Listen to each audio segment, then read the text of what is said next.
Shalom, selamat malam. Mari kita renungkan firman Tuhan dengan judul Hidup ada di balik keputusasaan. Mari berdoa. Bapa di surga, bersamalah dengan kami di saat kami merenungkan firman Tuhan. Di dalam nama Yesus Kristus kami sudah berdoa. Amin. Ayat renungan diambil dari Yunus pasal 2 ayat 7. Firman Tuhan berbunyi, "Ketika jiwaku letih lesuh di dalam aku, teringatlah aku kepada Tuhan, dan sampailah doaku kepadamu ke dalam bait-Mu yang kudus." Saya hanya duduk di atas batu itu, di tengah-tengah kegelapan, sambil mendengarnya memecah kesunyian. Kedengarannya seperti suara dinosaurus yang mau mati, sangat menyedihkan. Tidak ada yang dapat kulakukan selain mendengar kehancurannya. Demikianlah John Biddlecombe teringat akan malam pada saat perahunya hancur karena menabrak karang di Tonga di Pasifik Selatan. Bagaimanakah hal itu terjadi? Ia berlayar sendirian karena ia tahu bahwa pantai dekat. Ia memendekkan layar besarnya, lalu menyingkir dari kepulauan itu, lalu mengantuk sebentar. Ia terbangun karena benturan perahunya kepada karang. Kapal itu melaju secepat angin, lebih cepat daripada yang diduganya. Untunglah ia masih selamat. Yunus dan bahaya, dua kata yang hampir sama artinya. Ia mendatangkan bahaya atas kapal yang ditumpanginya. Ia membahayakan dirinya sendiri. Ia mau agar kota Niniwe ditimpa bahaya. Ia adalah yang berjalan-jalan untuk membawa bahaya. Akan tetapi, Allah menggunakannya sangat berbeda dari para nabi perjanjian lama lainnya. Yunus telah menobatkan segenap penduduk kota Niniwe menjadi orang yang berbakti kepada Allah yang benar itu.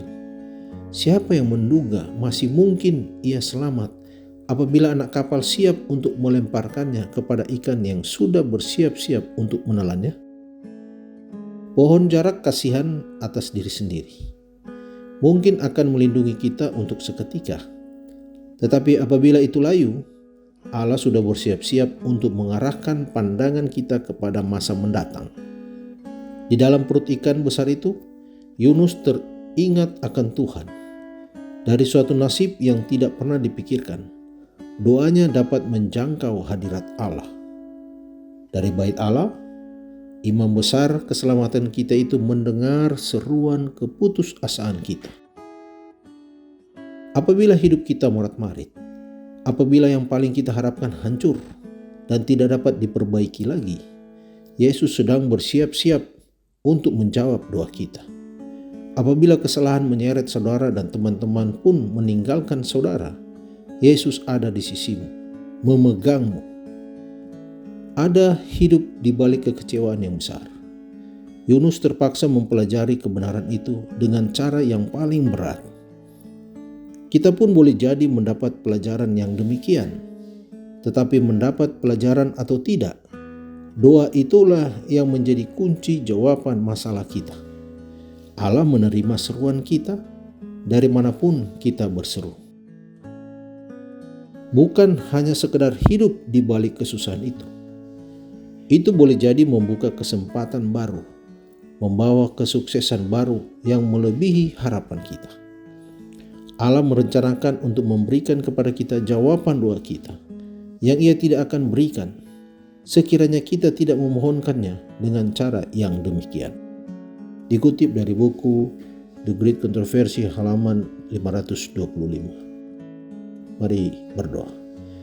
Bapa di surga, terima kasih Tuhan untuk kehidupan yang Kau berikan kepada kami hari ini. Kami boleh melakukan aktivitas kami. Di malam hari ini ketika kami merenungkan firman, kami boleh diingatkan bahwa hanya Engkaulah Allah yang dapat melindungi kehidupan kami. Kami umat manusia yang seringkali memiliki rasa putus asa.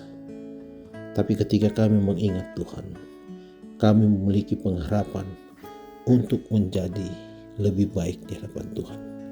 Terima kasih Tuhan untuk penjagaan-Mu sepanjang malam hari ini. Di dalam nama Yesus Kristus kami sudah berdoa. Amin.